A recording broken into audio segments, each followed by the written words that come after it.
with my co-host Empire Jeff. How you doing, brother? I'm good, man. How you doing? Get excited, man. Around the league time of the week. One of my favorite times of the week, man. Let's get it. Definitely one of my favorite times as well, man. ATL is back, and this is a special episode because we're currently unofficially at the All-Star break. Starting tomorrow, it'll be official, and we got two special guests. Around the league ain't around the league without the amazing diehard Lakers basketball fans. So let's bring in the number one guest right now, Nakomi. How you doing? What's good? Number one. Nah. I'm somewhere in there. I'm top five. I'm top five. Top five. We're alive. What's up, Dan? What's up, Jeff? What's going on, Glad Brooklyn? to be back. What's going on? Glad to have you back. Always a pleasure to have Nakomi. She's definitely the homie. And of course, we got to bring in a brand new guest, making his debut, my guy, Ron Williams. How you doing, Ron? Ron? Hey, great. Ron? Thanks for having me. Of course, man. Always a pleasure to debut another basketball mind. And Ron is a good friend of mine. We've been going back and forth via text message for years, talking Lakers basketball, NBA, and just wonderful podcasting, including our own. So it's a pleasure to have you on board, brother. And chat. Little fun fact, I was the one that gave Dan the flags that he waves on his show. Oh, nice. Oh, there you go. There you go. Oh, hey, I'm glad you brought that up. Yes, definitely. And by the way, shout out to Search, man, who's back with us. We missed you, Search. Welcome back in chat as well. Always a pleasure having you guys on board. But without further ado, let's get into it, fellas, and check this out. So February stats for the Lakers. I'm going to read off some stats really quick before I get into this first question. So AD, 24.5 points per game, 12 rebounds, 5 assists, 3.2 blocks per game this February. LeBron James, 24.2, 4.6 rebounds, 8 assists per game. D'Angelo Russell, 20 points, 4 rebounds, 8 assists per game. I think we can clearly say he's exceeding expectations. Austin Reeves, 23 and 7 assists per game. And then, of course, Rui, the latest insert to the starting lineup, 15 points, 4 rebounds, shooting 64% from the field. So let's start off with our brand new guest. And I got to ask you this, Ron. All right, we've won now 6 out of 7. What do you guys think the Lakers have figured out? And have they officially, in your eyes, turned the corner? I believe they have, guys. And I think it all goes to the starting lineup. We finally put the length in there with Rui. I mean, we're paying him the $50 million. Let's put him in the starting lineup, right? Absolutely. The other night, he can put the major points up against Utah the night before, too. I don't know why Darvin didn't have him in earlier. Absolutely. Yeah, no, Rui has been sensational since coming in. And if you guys have noticed, we've gotten off the quicker starts by having the youth in there, and I'm talking about D'Lo, Austin, and Rui together. Those three have kind of pushed the pace. So that's a great point, Ron, as far as the starting lineup. That is a huge reason, I think, why the Lakers have turned things around. Remember, earlier on, it was who was the starting lineup? It was Prince, right? Prince was in there. Cam Reddish as well. That kind of was kind of a bad mix there with D'Angelo Russell. So we were getting off to some very slow starts. So great point right there. Nakomi, what do you think is the turning point here in the Lakers' recent stretch?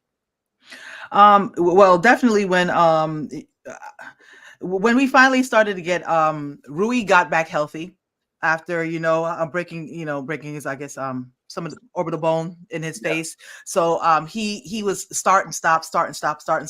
I think he was such a big piece for us last year. I all the times that Darvin didn't play him, definitely this irked me to my soul. So I just really wanted to see that young core all together with AD and Bron back out on the court. And once we finally got that, unfortunately, Vando, came out a bit, and for the past several weeks, I guess 2 weeks now he's been out. And so we lost a little bit of that defensive edge, but at the same time, that opened the doors for Rui to come in there. And personally, I feel like Vando's great. He's obviously our number 2 defender, but at the same time, everybody else had to lift their defensive effort. And I think that's what is really kind of getting us really over with Rui's extra punch in there with the offense and everybody else lifting their defensive effort to supplement for Vando's absence. Absolutely. Yeah. The Vandalorian loss was immense.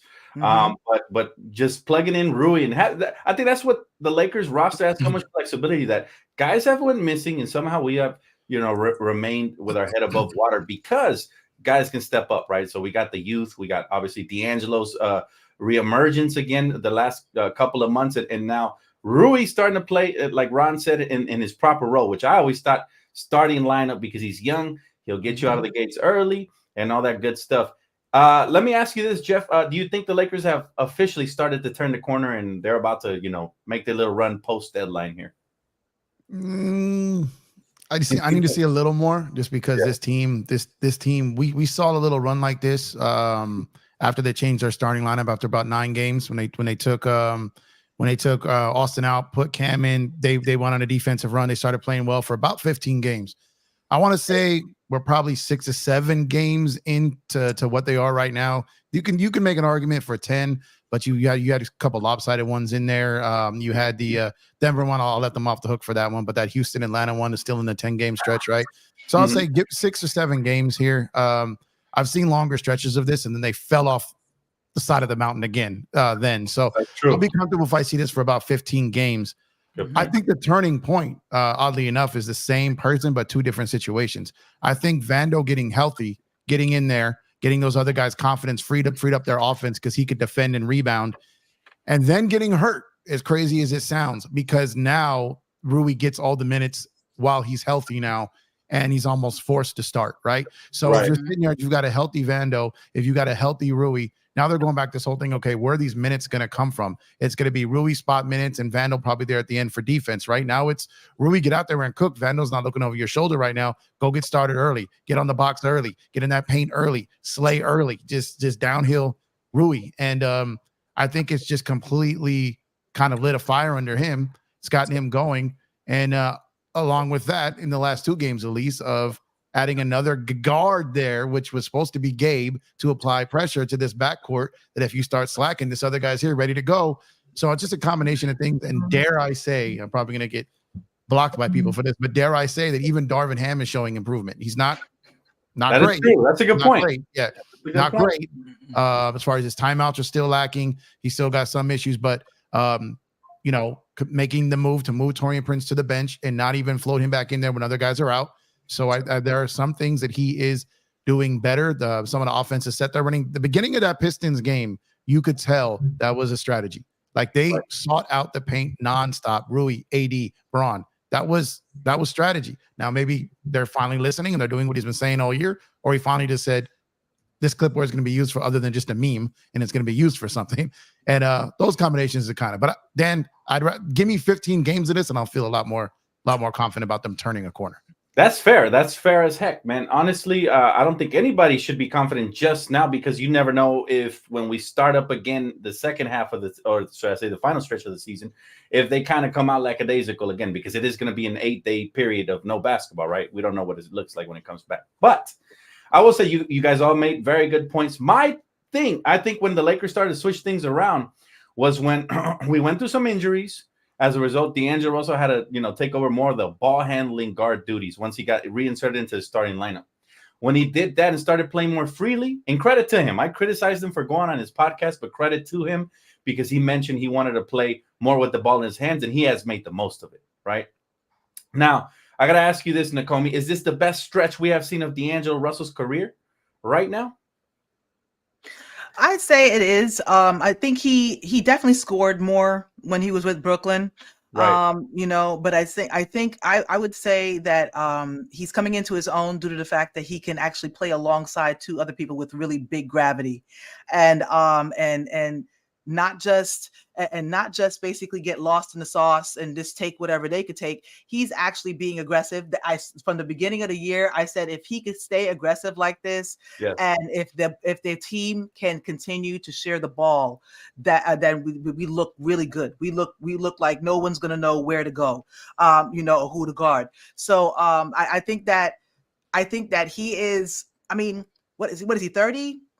I guess 28. He's 28. He's not even 30 yet. That's right. Yeah. No, AD's 30. Yeah. So he's pretty much in his physical prime. he's healthy. He's able to not just basically only get points when he's the only person on the floor or the best person on the floor, but he's actually also doing it alongside two great players while distributing amazingly, while putting the ball where everybody on the team wants it. You know what I mean? They got the chemistry going. So I think definitely D'Lo is playing some really, really good basketball. And if it wasn't for his contract being the tradable contract, I would be like they crazy for even thinking about getting rid of him right now. I mean, not saying he's going to be a lifer, but if it ain't broke, you know? Right.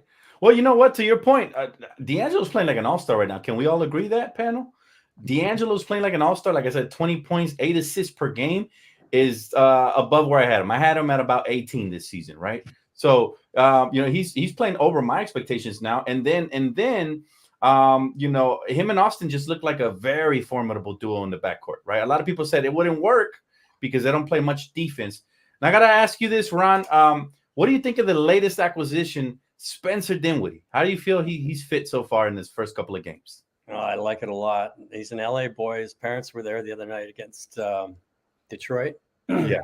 He seems like he's really added a lot of skill, veteran leadership, and backup for D'Lo. Take the pressure off of D'Lo so he can even be more free.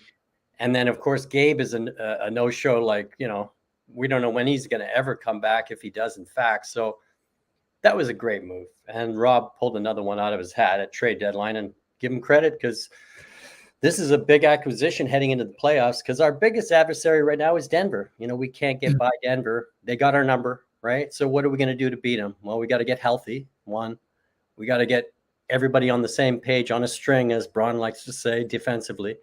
And we got to get back to our in-season type focus in the playoffs. And hopefully we won't be too bad at seeding when we get there.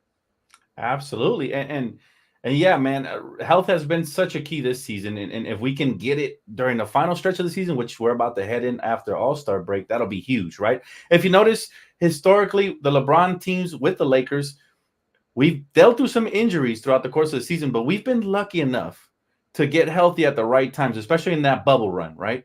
That bubble run, people forget, we were at one point the best team in the NBA. And then we went through some injuries. We started falling down the Western Conference standings a little bit. And then the bubble happened, right, where there was a basketball hiatus and everything just froze. And that kind of bought us a little bit of time to heal and recover. And we went down the final stretch. We were healthy for the most part. And that's how that led to a title. So hopefully, I love the fact that the All-Star weekend, there's more time in between, right? Between, All-Star and the break. So that definitely helps teams like the Lakers that are recouping and recovering. So great points, Ron, on that. Jeff, Spencer Dinwiddie, I know you got to see him play here locally growing up. How you feel about his fit with the Lakers? I love it. He was free 99. Like for everything that Ron said, and basically, like a veteran guy. I like that he's a guy that can score. He can get assists. He's stronger than people think.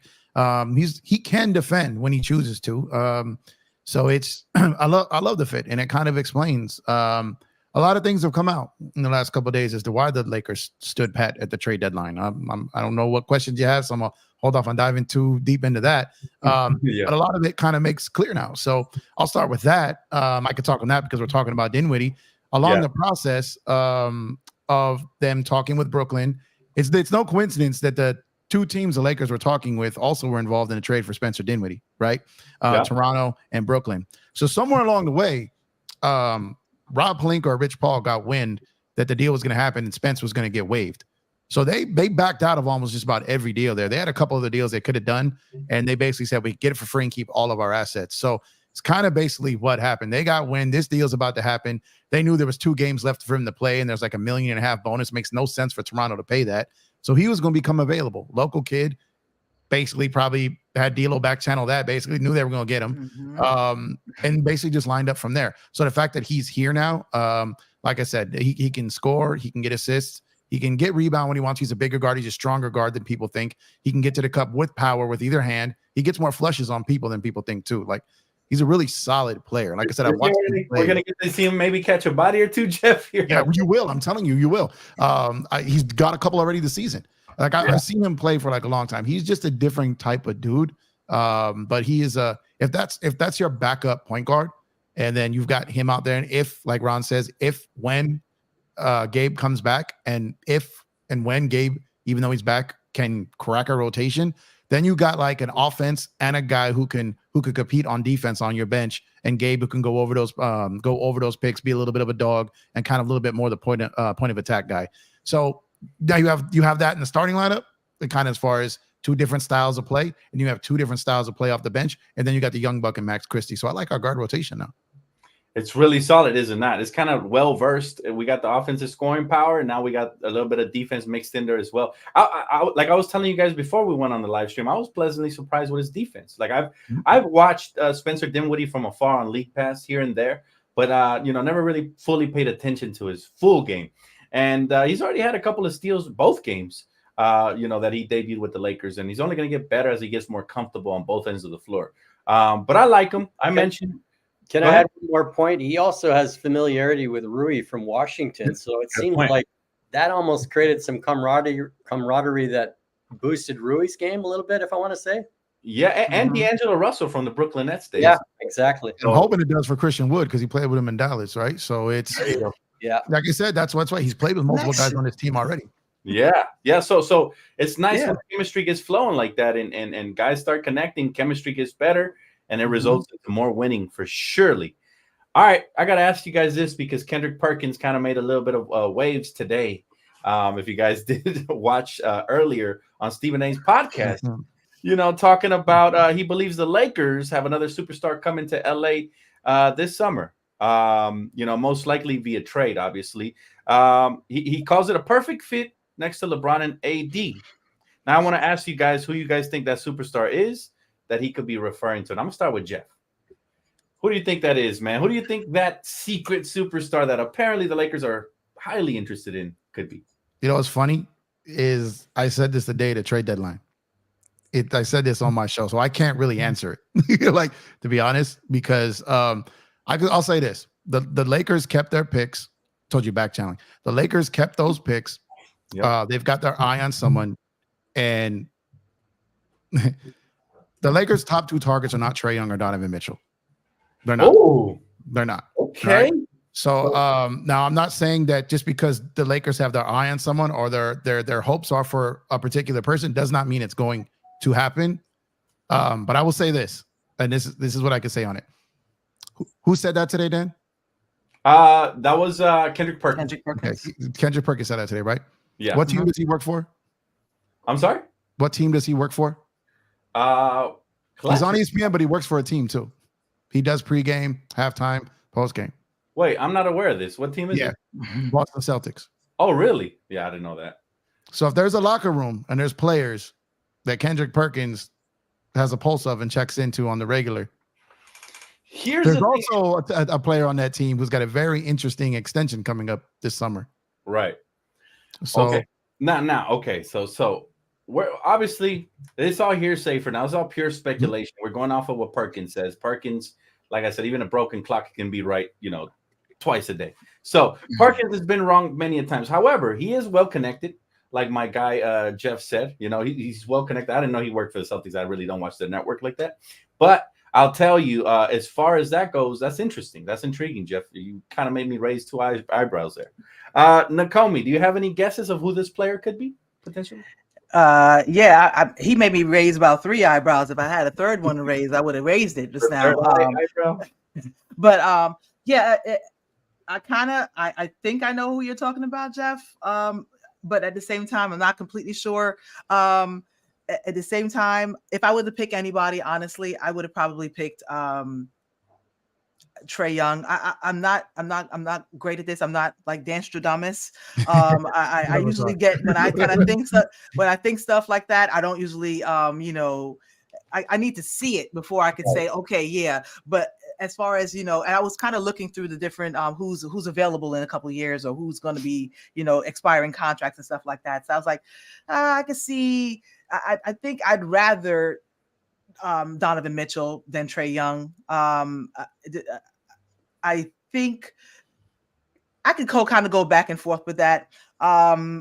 I feel Dan was talking about on his show the Steph Curry part, and I was just like, don't know. that right there is, to me, is I can't see it. I can't see that. Right. You know what I mean? I don't see him. I don't see him wearing another jersey. But at the same time, if I had to say anybody, I probably would go with either. I would rather Kyrie Irving, because basically we wouldn't have to have him too long, so we probably wouldn't have to give up as much. But at the same time, the Mavs owner is not going to let that happen, because he's a hater. So it is what it is. Let him sit there with his one championship, and we could basically look at all of it. We could just have all of ours right behind us. I would probably say Donovan would be the one that I would look forward to the most. Well, no. Sorry. Trey would be the one I would look forward the most to, because I feel like in the playoffs he wants that smoke. Right. So I would like Trey. I would like Trey. I've been a longtime fan of Trey Young. The thing about him, obviously, he seems like he's a big market type player. Like he would just fit in perfectly here or New York or any big market like that, right? They're gonna ask for a lot. They were asking for a lot for, obviously, DeJounte Murray. Right, they didn't want to flip him because they didn't feel like one first-round pick and one young asset. So they're going to ask a lot for Trey Young. Is he going to be worth the price of admission? We'll see. Ron, if you had to take a wild stab in the dark, man, at who the said player could be that the Lakers could be targeting this summer, who do you think that is? I'm going to go with a couple LA boys, Zach LaVine or Paul George. Wow. Okay, those are two shockers for me, because Zach LaVine, I'll tell you, Zach LaVine's injury history will make a lot of Laker fans say, But then again, those are realistic targets. Paul George, doesn't he become a free agent this summer? Yeah.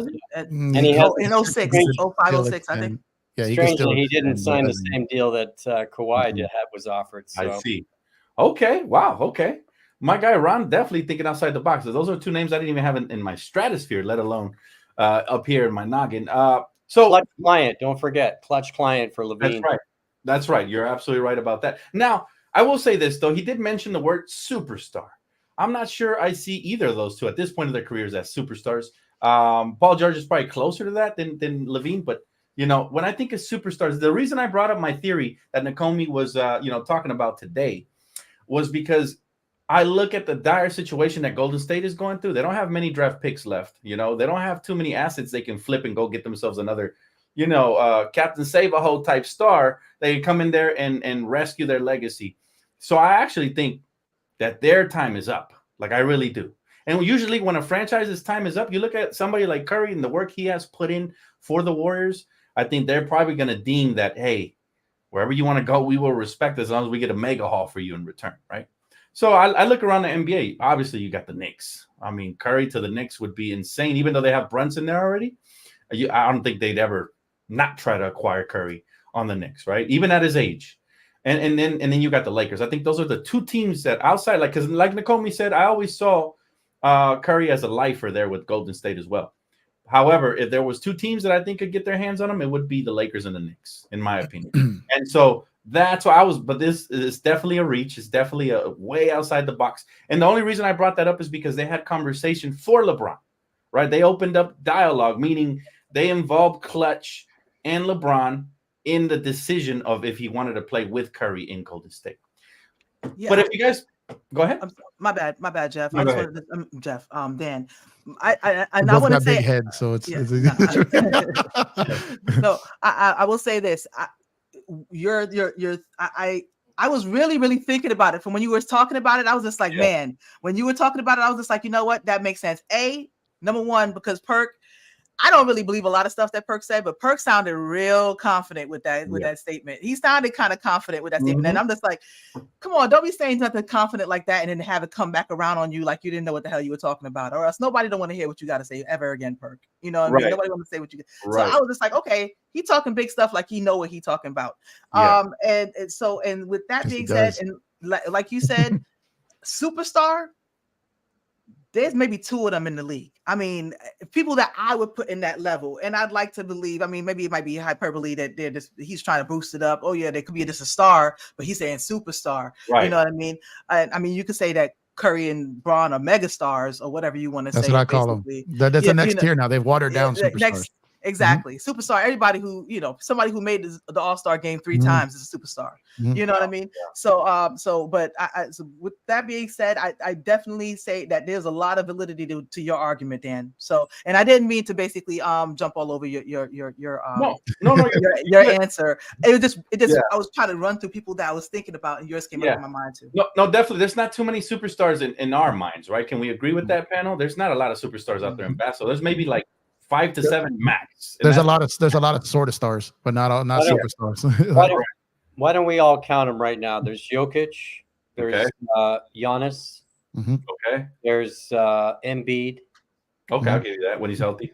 There's would you call Jimmy Butler? No. He's that's a sort of star who elevates during the playoffs, but that's a sort of star. Jimmy is, I guess. Yeah. Kawhi Leonard.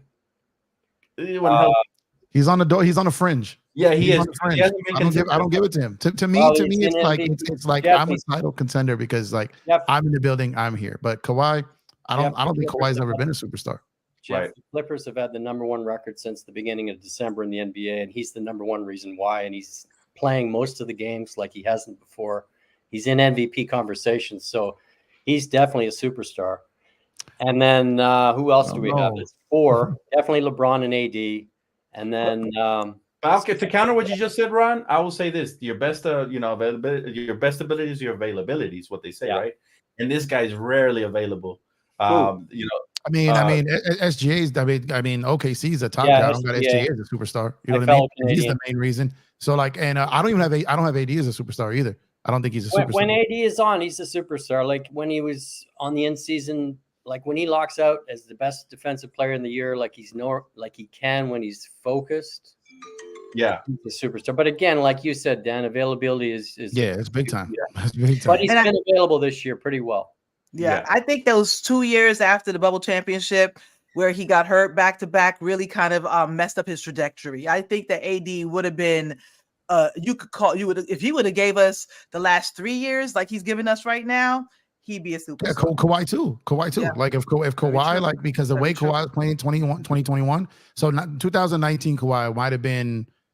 I mean, and then 2020, right? And then 2021, he gets hurt. All of 2022 out. So AD and I kind of linked them together in that. Like they were on the fringe, and then both kind of because of their back-to-back seasons fell off it. But it's all objective, right? I think the narrative changed on AD after he got destroyed by Jokic in the Western Conference Finals. Because before that, he was trending up to the best big man in the league. We were legit saying that the way he was playing, right? So I will agree with Ron on this one. I do believe he's a superstar when healthy, absolutely. But just getting off topic, can we all agree that Jokic is the best player in the world and Denver is definitely the odds-on favorite to win the title again this year?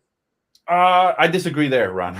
I will tell you why. I like Jokic. He's a great player. He's a superstar for sure.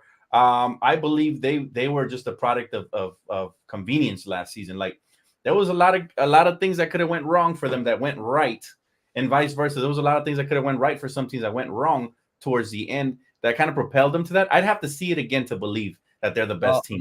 They got our number, and I agree with that. They definitely have our number, and that's one of our biggest hurdles against Boston. I'm going hardest matchup. They have that's the hardest matchup.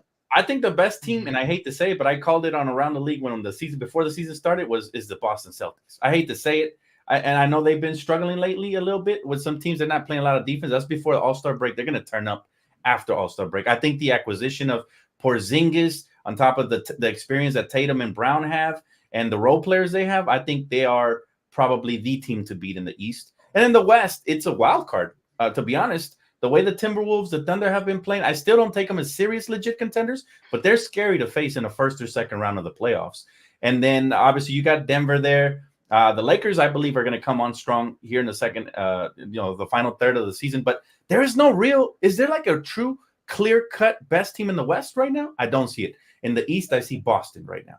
I see Boston. I think Milwaukee was right there up until they fired their coach, and now Doc Rivers took over. We know how he operates, right? They just can't defend. They just can't defend. And it's like, and to get towards the end, Boston, it's tough because you look, Boston's one injury away from being in real trouble. Like their top 5 is stacked, but their bottom 7 is not much to look at. So it's if one of the Jalen or Tatum go down or Porzingis goes down, which with those knees, that's a tough bet, to have. And their head coach is shaky come playoff time too.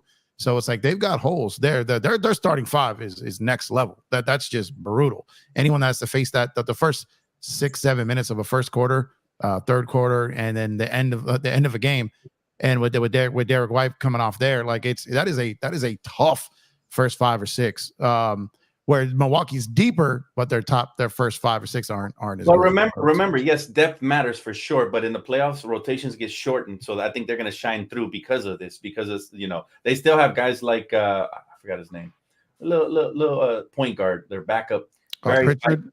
Yeah, Pritchard. They got guys like that are feisty, that are good for the playoffs.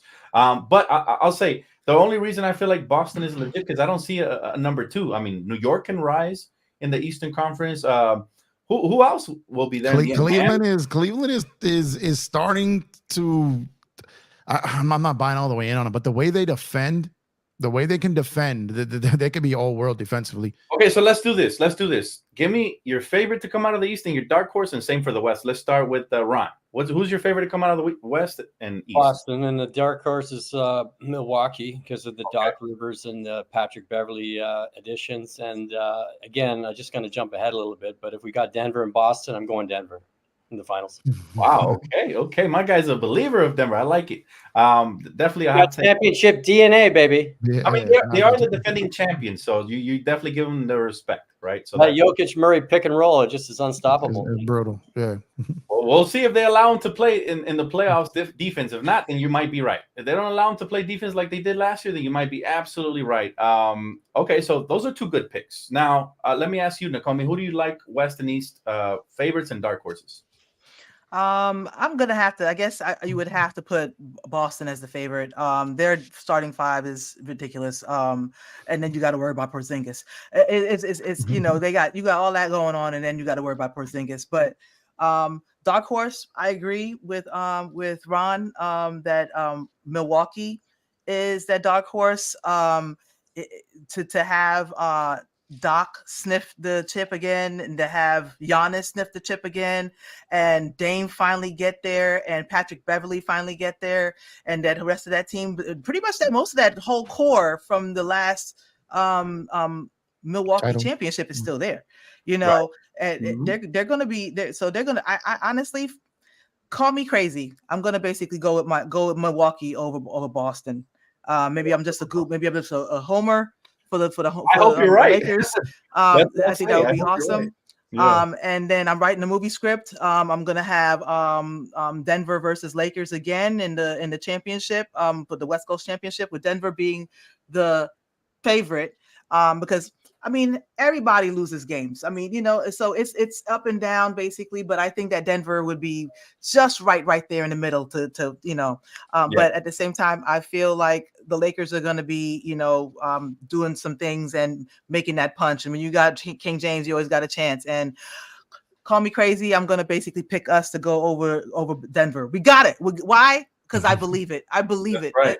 It makes no absolute sense. They beat us every single time, but I feel like everybody could climb over that mountaintop. And if anybody can, I feel like King James and AD wants another shot. I think D'Lo is gonna go crazy in that game. Those games anymore. So, but I will say that I'm gonna go with Lakers Milwaukee in the finals this year. I like that. All right, Jeff. Give us yours, man. I'm writing fantasies. You got a good fantasy though. I would say the favorite in the East is definitely Boston. There's a couple dark horses that Give me your dark horse.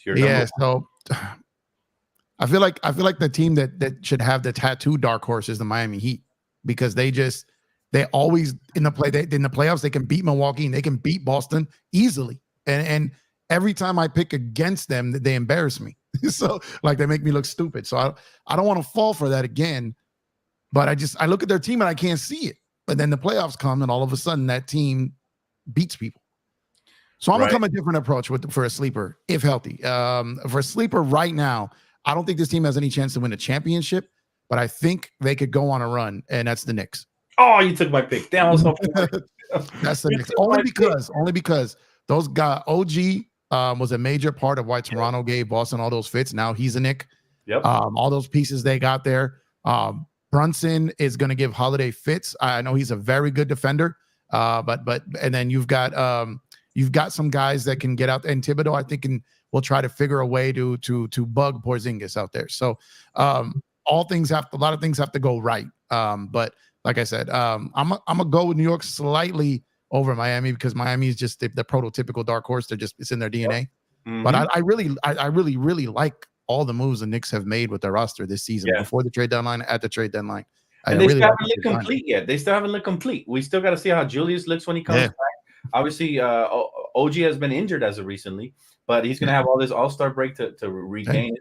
The Bogdanovich fit is like a glove, bro. And then the West, the Bogdanovich was a crazy pick. In the West, so I've got Denver as the favor overall right now. They're defending champions. They pretty much all but Bruce Brown and Reggie Jackson has had games where he's filled that role, especially when guys have been out. So I'm going to go Denver as the favorite in the West, and the dark horse. I feel like every other team, whoever it is, 2 through 8 is a dark horse in the West. Like I feel it's Denver. I feel it's Denver, and then everyone else. So because of that, I don't have any lack of confidence saying the Lakers are the dark horse. I'm just going to go with that. They got Braun, they got AD. They too have championship DNA. Those two. And so if like Nakomi says, if D'Lo's hooping continues to go up, if Rui's doing this, what are we gonna get? He's playoff Rui now. What are we gonna get in the playoffs? And I just pray to the basketball gods that we get Vando back, because I'm not convinced we are. But that will be my dark horse. But I still have Denver as the overall favorite. I'm taking the over. I'm taking the over on 10 charges by 10 charges taken by Reeves in the playoffs. Right. I'm taking the over.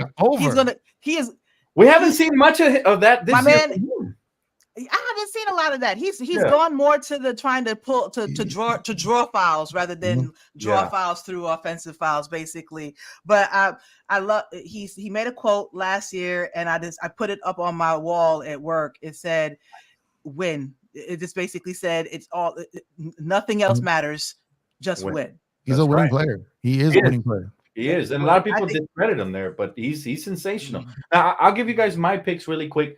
I'm going to shock the world here, because I'm going to say that the favorites, even though they don't have a lot of experience, they have the talent, and I like their roster from top to bottom. If we're talking playoffs, it's going to be the Timberwolves. All right. Now, let me tell you, last year, they were starting to make some noise. They were still wet between the ears. They get eliminated early in the playoffs. This year, I think they have a great shot. If they're healthy, I like their roster from the top to the bottom. They got the experience now, and Anthony Edwards has taken his game to the next level. I wouldn't want to face them in the first round, second round. Third round, you might have to go through them, but that's going to be my favorite, believe it or not. Yeah, they don't have championship experience and all of that, but youth is the new movement in this modern NBA, especially the way, if you guys have noticed, it's all gravitating towards offense. Well, here's a roster that could play both sides of the basketball and exceptionally well. And when things start slowing down in the playoffs, they're going to have some solid defense. They got the wing defenders. They got guys like, obviously, Gobert, Cat, they can throw the ball down to, go give me some buckets. And then Anthony Edwards playing like a dog. I can't wait to see what he does in the playoffs. So they're my favorites to come out of the West. My dark horse is going to be the Lakers. All right. It's going to be the Lakers. I do believe Denver, as good as they are, they were a one-year fluke. I don't think they make it out of the West this year. I think they'll be a second, third round exit at best. So I'm going to go Lakers just because who wants to face us in a 7-game series if we got a healthy LeBron, Anthony Davis, D'Angelo Russell playing this way, the way he's playing right now. Rui's reemergence, especially if he stays in the starting lineup, which is a huge question. What's going to happen when Vando comes back? Is he going to replace him, or is he going to – I would let him rock right now. And then, obviously, the bench. We have a bench now. We got Spencer Dinwiddie. We have Taurean Prince coming off the bench. If Jackson Hayes continues to be an efficient big who can, rim protect a little bit, play some weak side defense, rebound, and do the dirty work, he's going to work wonders for us in the playoffs. That's what we need from him, honestly. And then Christian Wood. Christian Wood really hasn't found his role yet on this team. Maybe he can be some sort of a X factor for us off the bench in the playoffs, spacing the floor, helping us get second chance points, rebounds, stuff like that. But I really like our roster this year in the playoffs. We just got to get there, right, ladies and gentlemen? We just have to get there first. That's it. And then once we get there, then we will figure things out. Now, in the East, it gets interesting because obviously my favorite is going to be Boston. Not my favorite in real life, but the favorite out of the East Coast. It's got to be Boston, man. I said it since before the season started. That Porzingis acquisition And the Drew Holiday acquisition really scares me. It does. I think they have a high chance of landing number 18, as much as I hate to say it. And I think I just threw up in my mouth. But I think they have a great chance at getting number 18. I got to keep it real with you guys. I don't think we can beat Denver. You don't think we could beat Denver? You said. Well, he doesn't have Denver getting there, so that's what he. Yeah, I don't have Denver. I want to add my dark horse in the West is the Lakers. I hope they get by Denver. I'm just being realistic. Yeah. I hear you completely, Ron. But what if we don't even have to go through Denver? You know what I mean? Because look, Phoenix is having issues better with them. Phoenix is having issues with Bradley Beal. Otherwise, I consider them a contender. But I'd say this. I think that what's going to really honestly help us is exactly what we were praising Rob about all year since the beginning of the season. Just what you said just now, Dan. We have the best bench in the league. I look at some benches and I'm like, who is this? Who is this? Right. I can't even say that name. That's basically how I look at everybody else's bench. Phoenix, I'm not even worried about Phoenix. Bradley Beal's out again. I'm just like, I could just run down teams. Timberwolves, I'm worried about. The Clippers, I'm kind of worried about because Kawhi has an ab issue. And I mean, just in the Western Conference, not as championship favorites, but they're legit in the West to scare some teams because they have a lot of depth. They do. And Harden, I didn't think he would buy in there. He has, and so has Westbrook, which was unforeseen. So for the first time in my life, I have to give them credit for kind of building a camaraderie. Yeah, for sure. I've never given them credit. Again, I feel sick. That's double credit to two teams I cannot stand, the Celtics and the Clippers. But the Clippers are actually scary this year, which I never say about them, ever. You know what? Harden and Paul George always collapse in the playoffs. That's true. That's what so do Kawhi's ligaments, and that's the problem. Ligament Leonard has to get out there and play, and if he doesn't, and then it's gonna be Russ and Zubac out there, basically. I mean, it's don't get me wrong. I fear the Clippers this year. Don't get me wrong. I fear the Clippers this year. They are absolutely legit, completely legit, with one of the best coaches in the league. At the same time, they have a lot of people in that team. I don't know. There's a lot of people who basically want to call themselves playoff whatever, but at the same time, it's just like whatever. The West, Palmdale P. Yeah, the West is scary because teams that weren't supposed to be at the top by this time of the year are the Thunder, the Timberwolves, teams like that. So the West is very scary. We honestly don't know what's going to happen in the early round.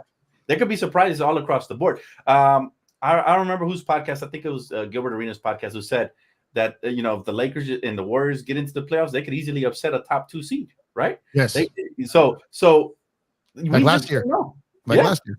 Yeah. Same thing. They I think what Memphis was 2, Kings were 3rd. They both went out in round 1 because they played the veteran teams. So it's like the youth will get you through the regular season because they take it serious.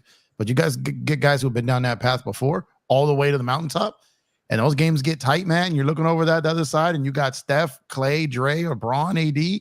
And you're De'Aaron Fox and Saboner, or you're Cat, or you're these guys, and the pressure starts setting in, and it's like, I can't wait for the playoffs this year, ladies and gentlemen. Hey guys, championship DNA is a real thing. Yes, yeah, it is. Yep, I agree. And shout out to Max Anderson. Thank you so much for super chat, brother. We appreciate you, man. Definitely hit that like button, y'all. Search is doing the Lord's work over here on the chat. All right, so. Where was my point? I was talking about the Knicks and why they're my dark horse. I think that was my final pick in the East. If the Celtics weren't the Celtics, the Knicks would actually be my favorites to come out of the East. That's how highly I think of the New York Knicks. I like the moves they made were great. Yeah, like Jalen Brunson. Can we legit say he's playing like a superstar? We can say that this season because he's averaging 26 and 8, and he's doing it efficiently, and he's got the New York Knicks 10 games over 500 by All-Star break, which we haven't said that in so long. So, and he's doing it in spite of injuries as well. He keeps, carrying his team and doing the right things. OG Anunoby was, I wish it was a trade that I wish the Lakers would have did because I've always been a fan of his defensively, and he's exactly the type of wing defender that really thrives in the playoffs. And I cannot wait to see what type of matchups they use him for. And then also, like I said, man, Bogdanovich was the acquisition. Bogdanovich was the acquisition of the trade deadline. Right, there were some good ones. The Dallas Mavericks came in second place with their 2 bigs they acquired. That was great, right? Daniel Gafford and PJ Washington. But Bogdanovich is going to add. You're talking about they just acquired an 18 to 20 point per game scorer without giving him much, and they add that to the core of Julius. They add that to the core of the guys we already mentioned, and now the Knicks are really scary. If there's one team that can take out the Celtics in the 7, I believe it is. I believe it is New York. And they're going to get Mitchell Robinson back. They thought was going to be out the whole year. They're getting him back. So that's another big to throw at. Yep. I forgot he even existed, man. That's how long he's been out for. So they're going to get him back. So and Precious was a good underrated acquisition as well. What kind of guard depth do they have now? They gave up Quigley and also Grimley and Grimes, and then they got Hart. They Brunson. Yeah, but Hart doesn't. He doesn't create his own shot, does he? He can. He's just not his role. He doesn't put the ball on the floor. He can blow guy. He can go, but he can go. He can put the ball on the floor a little bit though. But he's not. Hartenstein has been playing well as well. Hartenstein, their big has been phenomenal. The typical ball handler creator guys were Brunson and Randall. They pretty much get the ball in their hands and put it on the floor and go to work there. But so Hart and DiVincenzo, those are pretty three solid guards. But you guys talk about injuries. If Brunson ever got hurt, what are they going to do? They got no point guard backup there. That's at his level. I mean, yeah, you're right. You're right about that. Best player on any team goes down there, that team's done. You know, if the top player goes down on any team, if Joker goes down, they're done. You know, like if last night we proved if Braun goes down, we're still good. Twice. Yeah. But Brunson goes down, that team doesn't matter who his backup is. That team is done. So that's what it is. When you lose your best player in the playoffs, you may be able to get a game or two if you're playing a lower seed, but you're probably not. You're not advancing far. You know, it's crazy. Remember that when we did our what did you call it? The contenders and the pretenders, right? Oh yeah. And like when we did that show, we had our like core five, and when we revisit that now, I believe we were pretty much most of our picks were the same. The five was identical. We had Denver, Boston, Milwaukee, the Lakers, and Phoenix. Yep, that was the five. So if we had to redo that five right now, who would your five be? Oh, that's a great question. My goodness. I'll let Ron start it off, man. Who's your top five contenders this season? Top five, number 1, Denver. Number 2, the Lakers. Number 3, Boston. Number 4, Milwaukee. And number 5, Phoenix. Oh, that's a good one. What about you, Nakomi? I would have to go. Is this in order? Just any five. Because any five. Okay. Okay. I would say Boston, New York. The fact that New York is even up there is just yeah. I mean, I keep forgetting about the Bogdanovich addition. Yep. I keep forgetting about that. That just happened. But so with that, but yeah, I'm gonna say I almost want to say definitely the Lakers.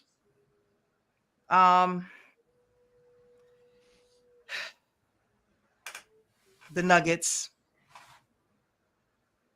And the last one, I guess, would be is that 4 or 5? I think that's 5. 4. I think that's 4. Last one. Do we lose Ron here? Sorry. I'm gonna say the Bucks. I'm gonna say the Bucks. I wanted to say I just feel like the Thunder is too young. They're too young yet. So I pretty much I'm kind of like baked. So to me it's Boston, it's Denver. I'm gonna put the Lakers in there because they got to the Western Conference Final last year. I think they're better than last year, and like I said, I think they could beat anyone in the West. Denver is the only team I look at. I'm like, man, that's gonna be tough. And then that's where it gets tough for me. So because I had the New York Knicks as my dark horse, I'm gonna put them in there as the 4, and then the 5. That's where it gets really tough. Because do I trust one of do I trust an OKC? I don't think so. Do I trust Minnesota? I don't. So I'm probably I'm done with Phoenix because 1, they can't stay healthy. 2, their bench depth. 3, Vogel. So I'm gonna put Milwaukee back in there. Is the 5. So I'm basically keeping my 5, except I'm swapping New York for Phoenix. For the 5 I did. That's a good one. For me, it's hard to go against Milwaukee because they have Giannis, but I think Doc Rivers is the biggest choke artist coach I've ever seen in my life. And for those reasons, I'm out on them completely. Yeah, that's a good point. Once they got that coach, I said he's not going to know what to do when there's adjustments being made in the playoffs and they're double teaming Giannis and forcing other people to beat them. What are they going to do? Yeah, you got Damian Lillard, but has he felt comfortable since he's gotten there? He's shown flashes, right? So we'll see. But I'm going to go. So I'm going to go, obviously, there's 2 teams that I had last year that I'm going to take out this year that I don't think they're true contenders. I might be wrong and it might come back to bite me. But that is, I I think it is Milwaukee and Denver. I removed them from my top 5 completely. I got Hey, Dan. Don't forget they have a de facto coach on the floor in Pat Beverly. yeah. Well, I actually think they got Play in Pat, the Play legend in Pat with his camera and everything, huh? Mhm. Okay, so removing those two, actually, I'm gonna put the Timberwolves for the first time in the up there. Boston is the favorite for me. I'm gonna put the Lakers. We got LeBron and AD. They're healthy. Anything's possible. I'm gonna put the New York Knicks. If they can somehow get by Boston, or if they can avoid the matchup, and they're in the Eastern Conference Finals, I got them going to the finals. As long as they don't you remove Phoenix and Milwaukee from your original 5, then, right? No, I'll leave Phoenix there. Actually, I actually believe. Oh, you just did 4. Sorry. Yeah. I believe Phoenix is my 5th because Kevin Durant, if he gets hot, he's capable of elevating anybody to the finals. He's that talented. That's why I'm so disappointed in his decisions he's made in his career, because he's that good, right? You still got, obviously, you got Devin Booker, you got Bradley Beal. If he can just find any sort of health, that would be huge for them. Well, they signed somebody, right? Was it Marcus Morris? Was it? Who did they sign? They signed. No. Well, they traded for Royce O'Neal. Right. I like that acquisition. That was a good one. He played well the other night against. I feel like they did sign someone too. Why can't I get off the top of my head? Let me check that real quick. Yeah, so they signed somebody. I could have sworn, and I was like, okay, this might be a little dangerous acquisition. They just, if it was Marcus Morris, then definitely it Marcus. I didn't see it, but I feel like something. Let me see here. Yeah. By the way, when Kyrie got intentionally injured 2 years ago by Giannis, I definitely felt like the Nets should have won the title that year, and that would have changed everything. Man, that was a very disappointing team as well, with led by Kevin Durant. I thought they would go a little bit further, right? Yeah. So yeah, that was definitely disappointing. By the way, guys, really quick, because we've been on this question for a minute, just to get to the rest of the questions, it's All-Star Weekend. Do you guys still look forward to any of the events, and if so, what is your favorite? Otherwise, are you guys just gonna sleep through it? Just gonna how you guys feel about All-Star Weekend? Oh, I like it all. Yeah. Yeah, I like the rookie sophomore game. I like the celebrity game. I like the skills competition. I like the dunk contest. I like the 3-point contest. I will be covering it this year, so I'm excited about that. It's the first time. It's all great. I love it. All the celebrity content. It's great. Awesome. I'm glad there's still some spirit in the All-Star Weekend, because a lot of the oomph has been taken away from like the dunk contest, where the stars don't go no more. If they compete in the All-Star, they've been implementing some rules to try to get them to compete. If they compete, it gets fun to watch. If they don't compete, it could be a snooze fest. What do you think, Nakomi? What's your favorite event? Well, of course, the All-Star game itself is great, and they made it better with putting in those Kobe rules, those 24 rules. Yeah. So basically, it's like you playing a pickup game and it's a win by 2. You know what I mean? So that definitely puts and it feels like, starting with Bron that year in the All-Star game, and all those guys just wanted to play so hard in memory of Kobe. It brought back some intensity to the team, but I like the fact that they're going back to East-West. So it's gonna, because it's supposed to be a rivalry, it's building up to the finals, so it's supposed to be so instead of that whole I pick somebody, you pick somebody thing, just go ahead and just do East-West and the way it's supposed to be. I am looking forward to the slam dunk competition. I've skipped it for the past several years, because Jaylen Brown is actually going to be in it. I think that will, and Obi Toppin is going to be in there. Who else did I see? Did I see Jaime was going to be in there? Hockey is going to be there. He's I didn't know he had hops like that. I mean, I picked him up on my league because I saw him since summer league. That I was just like, okay, my man, I didn't even heard of him before the draft. But yeah, you didn't watch him in UCLA when he was here? I live out on the East Coast, so I don't really follow too much of that. Basically, I love them in UCLA, Ron. I love them in UCLA. But Jaime Hawkins being there just made it worth watch for me, as well as, like you said, Jaylen Brown, a true flyer, and the closest thing to a superstar that we've had in the dunk contest in a while. In a long time. Yeah, it's gonna be good. It's gonna be good. And I'm looking forward to seeing the 3-point competition too. Especially with the little.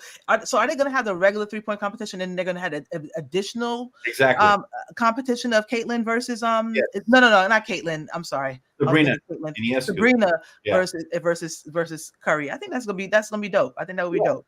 For sure. I can't wait for that. That's actually the event I'm looking forward to the most after the dunk contest, the 3-point shootout. What about you, Jeff? Is there any particular events you're going to tap into?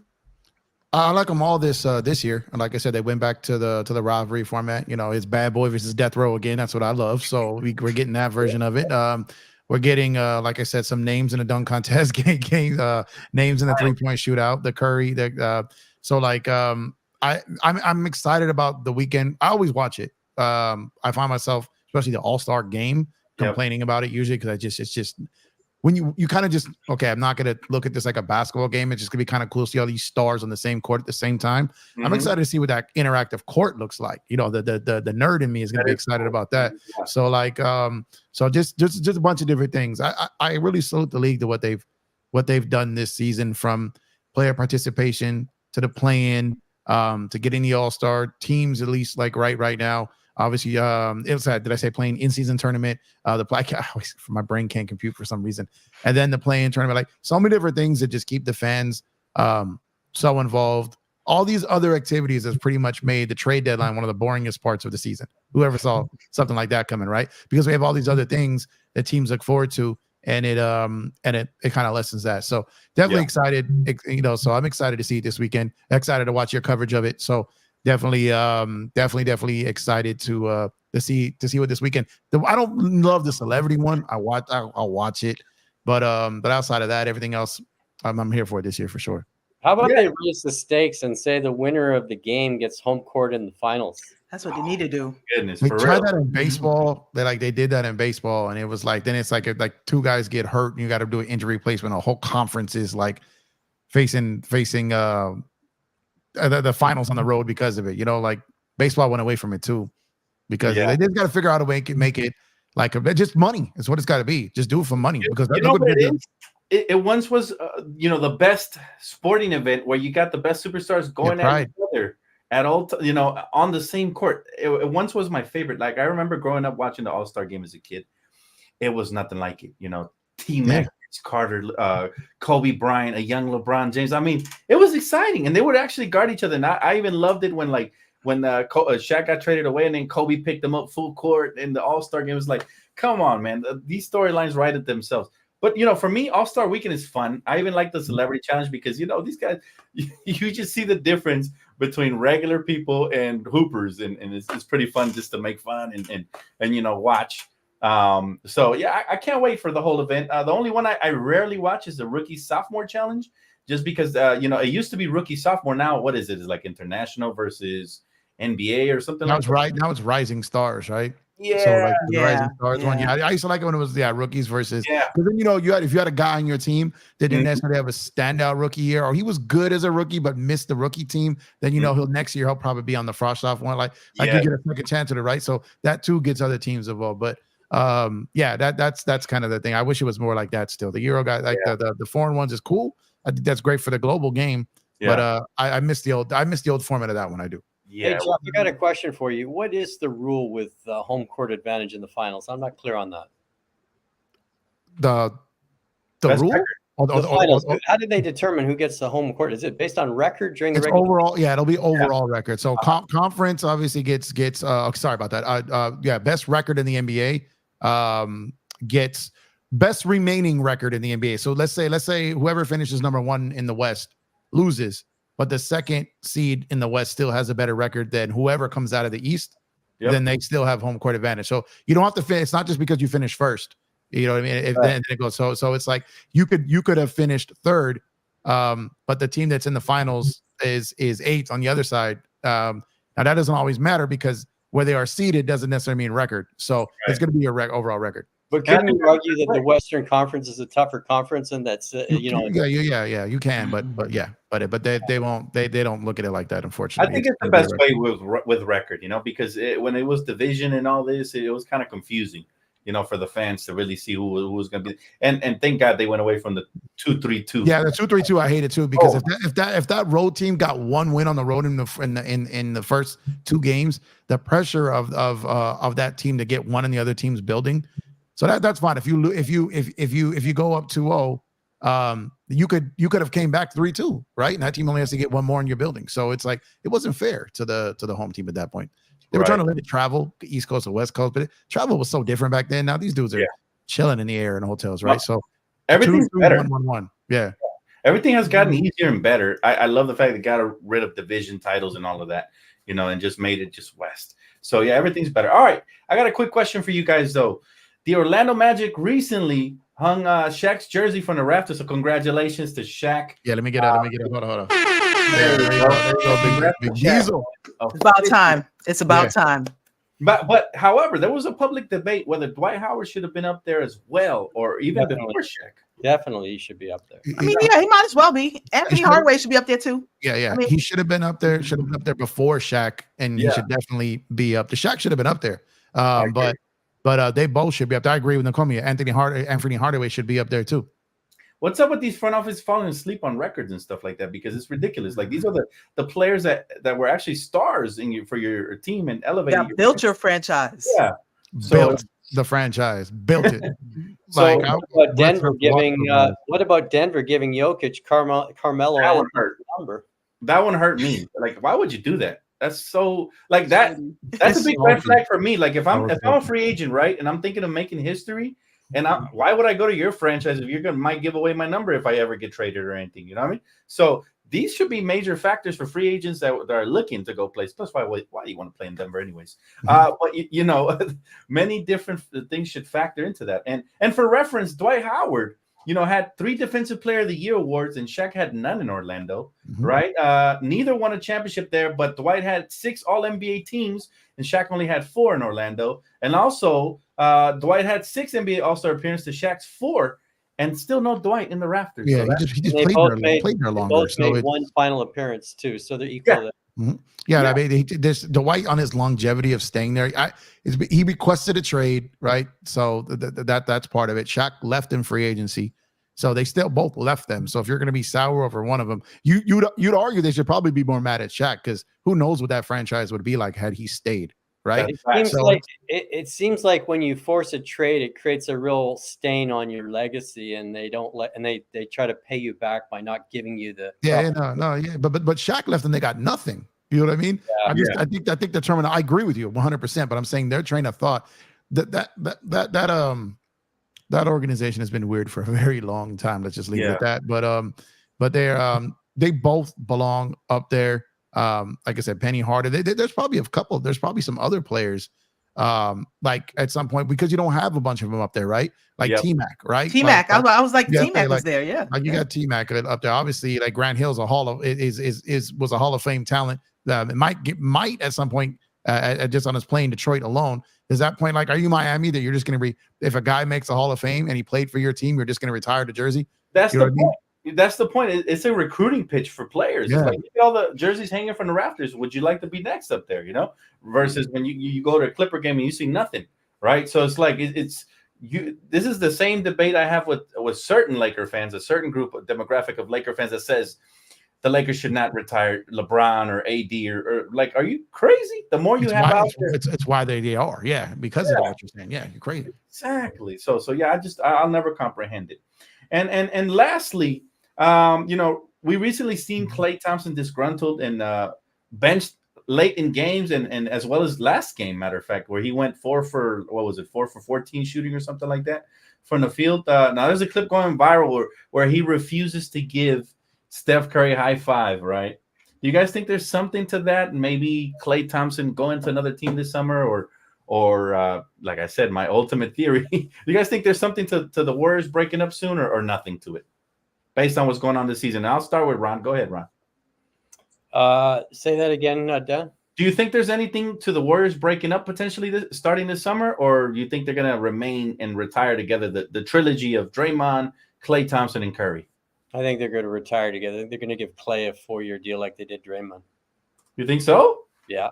Wow, that would be really risky. And it's a 4-year deal, 25 a year, and like keep the legacy, keep those statues up front. You know, like. Create some legacy for the guys that built it and put the franchise value up so high. You know, you got to show some loyalty, like you said.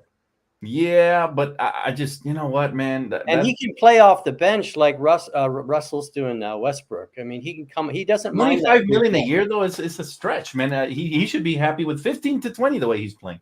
25 million is. But you gave Draymond 25. You got to give Clay 25. That's tough. All right, so you predict they'll stay together. Fair enough. Jeff, what is your prediction? They stay together. But I think it's about 15 mil a year. I think he takes less because he can't defend like he used to. Draymond can still defend, and Draymond is basically the point for Draymond's ability to get the ball to Steph is still tremendous value. Dre is more valuable to the Warriors than Clay is right now. So I think his money is higher because of that. I think there's so many people in the league who underappreciate what Draymond does on a basketball court because he doesn't score 20, 25. Right. They don't win a single ring without him.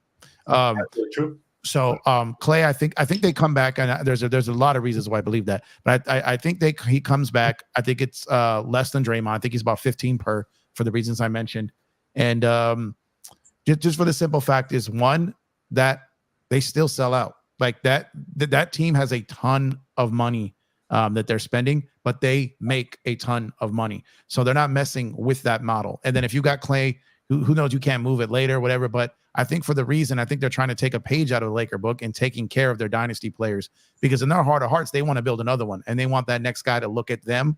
And I'm not saying this is what I would do. So I don't want to be clear about that. But I think what I think they're going to do, is they will, because like I said, that they're going to be, they offered him 2 years, roughly $47 million, I think, in the offseason, and he turned it down. The extension, and I think that's why he's so frustrated, because he knows he's not going to get that money back. I think so. It's if you get him maybe 15 a year, maybe a team option on the 4th year, something like that. He's come out recently, said he'll take less to come back. So he's already saying that. So when you're negotiating through the media, that's wild, right? So but yeah, so I think they come back. I don't think they blow it up. I think Steph. I don't know if all 3 of them retire Warrior, but I think Steph does. And outside of that, like I said, that brand new arena, they just print money up there. I don't see them. Same reason why LeBron still means so much to the Lakers, even probably up to 42 years old. That if he's still about it, and it's still because the amount of money, the box office portion of it, and to a lot of these owners, winning isn't the only thing. Matter of fact, it's hardly the main thing sometimes. So box office wise is why I think they keep it all together.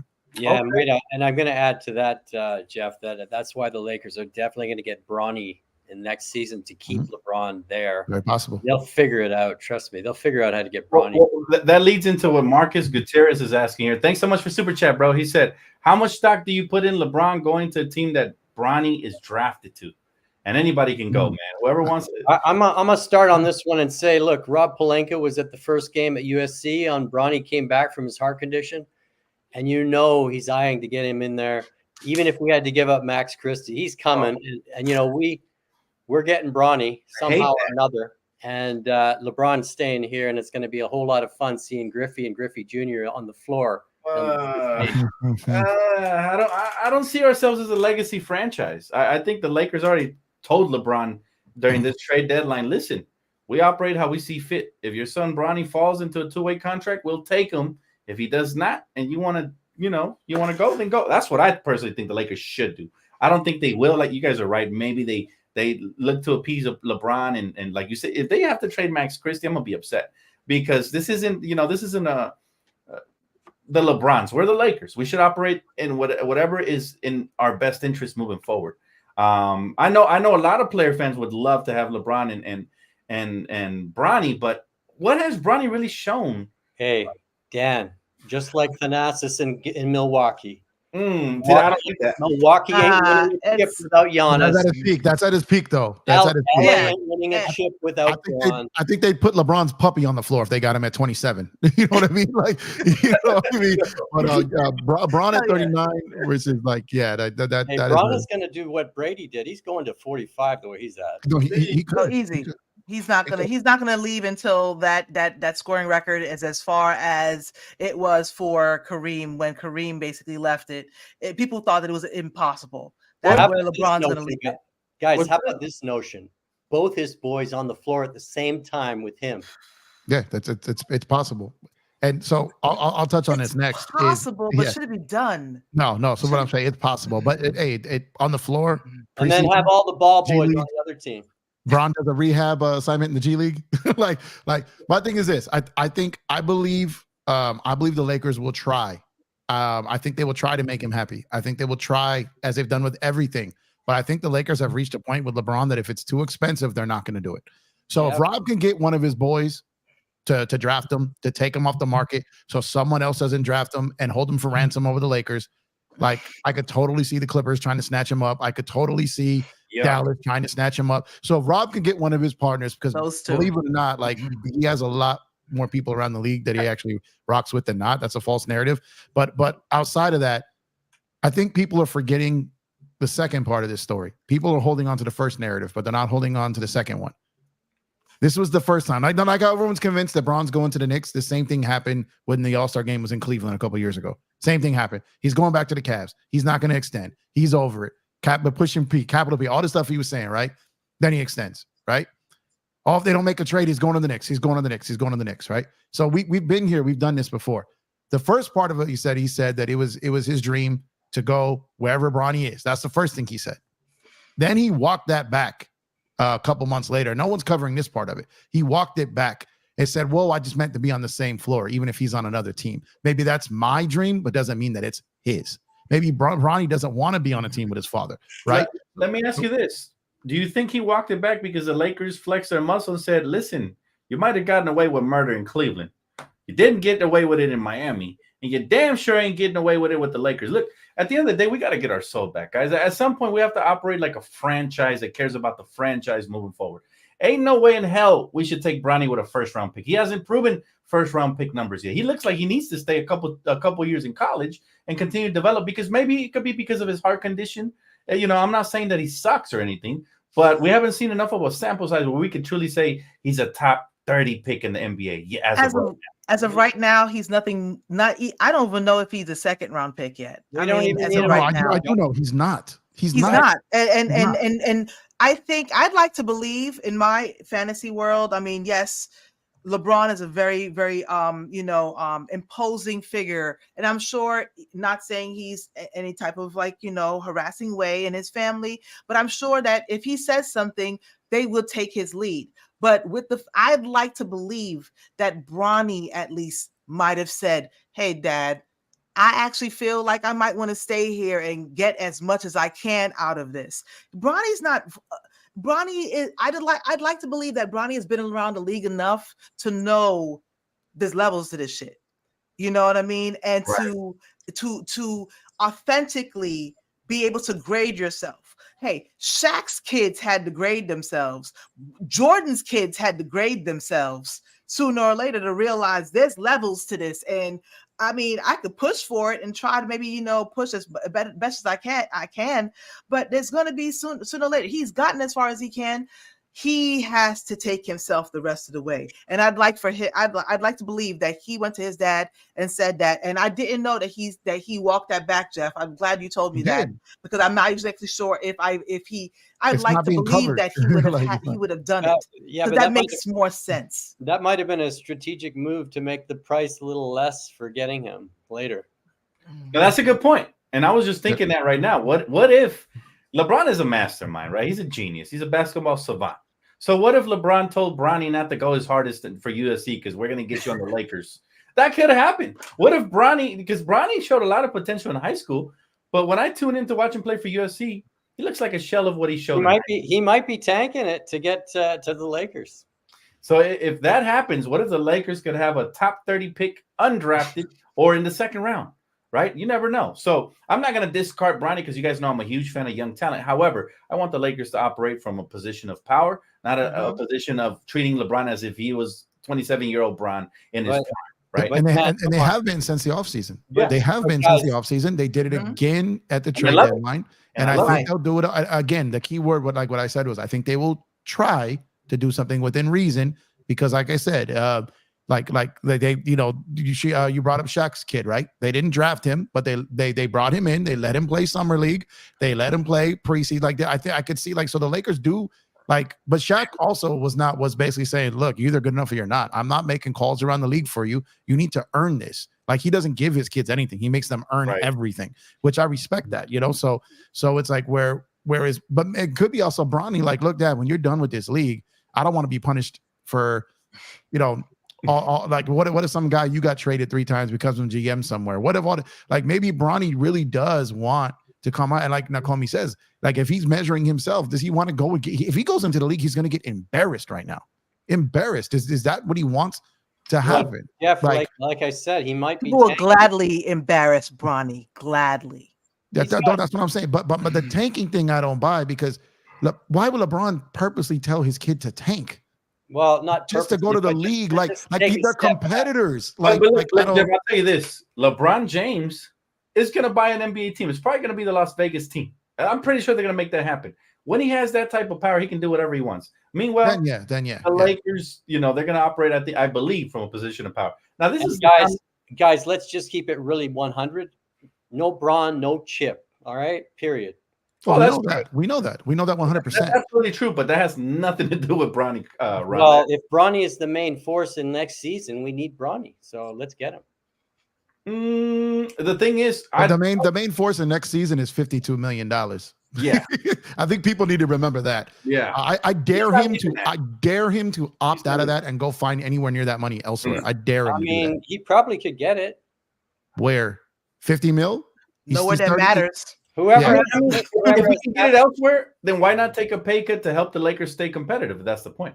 You know, if he can just take a pay cut elsewhere, why not take a pay cut to stay here? And then maybe we can go and bring Bronny as favorite to him. But there has to be some give back in order. They're going to try, but they're not going to give away unprotected first round picks for him. Like, I don't. Unless, like I said, I give him Jalen Hood-Schifino for Bronny right now. That's fine. I mean, Jalen hasn't developed into anything, so that's I'd be okay with that. However, Jalen Hood-Schifino is still a first round pick, so you're still giving up a first round pick for Bronny, who isn't a first round pick. And I'm not even sure another NBA team. I think the other NBA teams want the Lakers or want LeBron thinking that they would draft him with a first round pick to try to get the Lakers to overpay, right? Mm-hmm. But again, Rob Pelinka has become quite called the bluff guy. And he's been very, very good at sniffing out bluffs. And guys, let's give Rob the credit. He's the best GM in the league. It's not even close. Well, he's great. I'll say that he's great. And I've stood up for him plenty of times. But like I said, I agree with Dan. I agree with you too, Ron. No Bron, no Chip. But also, like, the Lakers had 16 of them before he got here. So it's like they're eventually going to figure it out, just like they will figure it out once he's gone. Once he's gone, Bronny James is not going to be that guy leading them to a championship. So they still have to operate like they got to get that guy first, and then hope that guy is cool with playing with the former guy's son on the team and all the intention that comes with that. Because whenever Bron is, because while I think Bron can play till 45, he's not going to be this until 45. You know what I mean? Yeah, and the bottom line is we've already given LeBron everything he's wanted leading up to this point, right? Up until this trade deadline. This is the first trade deadline where we said, skirt, like, hold your horses, LeBron, with the hourglass. Mm-hmm. Like, we're going to sit here. We're going to wait for the best buyout candidate. We're going to go with that, right? So that's all I'm going to say as far as that goes. But I love it. Ron bringing the fire. Look, I know there's a lot of player fans out there that want us to draft Bronny and do whatever it takes to get him. But I'm pretty sure the Lakers know what they're doing, and they're going to figure out, they're going to figure out what they have to do moving forward. I just don't want the Lakers to lose their soul. We're not the LeBrons, we're the Lakers, right? So at the end of the day, hopefully the Lakers operate from the best position of power, and that's it, and we can. And because of that, Dan, it's LA for life, and we bleed purple and gold, right? Right, my brother, that's right. Oh, is it about that time? It's about that time. Oh, okay. That time. Well, really quick segment while hopefully we get my guy Ron back.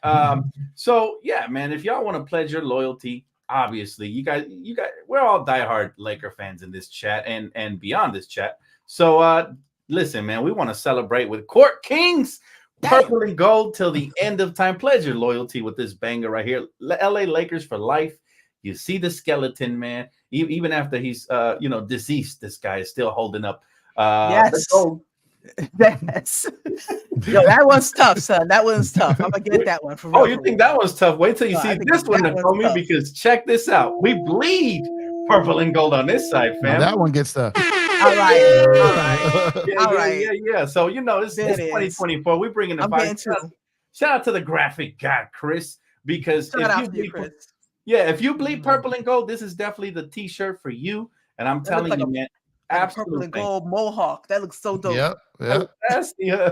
That's right. And you can see the blood, sweat, and tears, man. Yes. My guy is sweating out purple and gold, man, as it should be, man. Goat company for goat T-shirts for goat people like you guys, man. So if you guys are diehard Laker fans, now's your way to show exactly where your loyalty lies. And the fire emojis in the chat for the graphic like man. One. Yes, absolutely. He killed both those joints, man. Absolutely. And we got our guy Ron. Go hard. That's some power issues, guys. Sorry about that. No, you're good, brother. Hey, you've killed it today, man. Thank you so much for coming on, man. That pretty much wraps it up for us. But we can't go without thanking the wonderful, wonderful panel, man. And I'm gonna give them a chance to shout out whatever they want. And also the chat, man. You guys have been sensational. Some very hilarious comments on here. Kurt is the MVP. He's hilarious, bro. He said we already had a father-son duo with Pippen and Malik Beasley. So that one was hilarious. But all right, let's go ahead and let Nakomi shout herself out first because we appreciate her presence. Thank you for gracing us. Go ahead. Nah, man, shout out to you and to you, Dan. First of all, Jeff, absolutely. Every time I go on live, you guys just pop in real quick, search. You guys are MVPs, man. I really appreciate all your support. Call Me Nakomi World is my channel on YouTube. I've been covering Lakers and some sports and stuff like that, basically. But I cover a lot of different entertainment and stuff like that, and books and TV shows. But so you can find me on Instagram also at Call Me Nakomi and Call Me Nakomi #1 on X. But Call Me Nakomi World is my YouTube channel, and I really appreciate you guys, and I appreciate everybody for the support. Thank you so much, Nakomi. You're the best, and always killing it with the basketball knowledge and just your graceful presence and just your calming, soothing presence. So thank you so much again for joining us today. And here is the link so you guys can tap in. Of course, I gotta let my brother Ron, man, go ahead, bro. Shout yourself out, man. A pleasure. I just want to thank you, Dan. You and I have known each other for probably 4 years now, and I've always enjoyed your after show. I go to your show always before Spectrum because you're the best in the business. Jeff, you're catching up too, by the way. I've been listening to you. You're rocking every night. Thank you. And Nakomi, nice meeting you. Nice meeting you, Ron. I'm just here managing actors. If there's any talent out there, get a hold of Dan and he'll refer you to me. Yes, listen, my guy is a multi-talented scout for these actors out here. He's even offered me a couple of times. So I appreciate you, Ron, man, my good friend and always insightful basketball knowledgeable guy, man. It was a pleasure to have you on. Of course, you're welcome back anytime as well as Nakomi. And of course, my brother from another. First of all, before I let him, before I share the platform with him, I got to say congratulations, man, because my brother, and hit that horn for yourself, he has got his first sponsorship, and I'll let him tell you more about it. Thank you so much. Yeah, man, thank you, man. I appreciate it. Fanatics, we partnered with Fanatics over at EmpireJeffTV, man. So nothing changes with your ordering process. Just if you and search, if you're in the building, can you drop that link for me, please? If you order through Fanatics, but you order through our link, nothing changes on your end, but a portion of the order goes towards contributing towards the channel. So just another way of supporting the channel, monetizing the channel to do better giveaways for the community, some game tickets, go to a game with me, go to a game with your family on the channel. So the more that the channel makes from sponsorships and all this stuff, the more I can give back to the community. That's what it's about. So like I said, if you place any order on Fanatics, a portion of the order will go towards the channel. Also, whatever promo code is associated with the link will pop up when you get to the page. So you'll get the promo codes there. But the link, just tap the link if you're buying NBA, MLB, NFL, soccer, whatever your jam is, fanatics.com. But with our link, get the gear that you want with our link.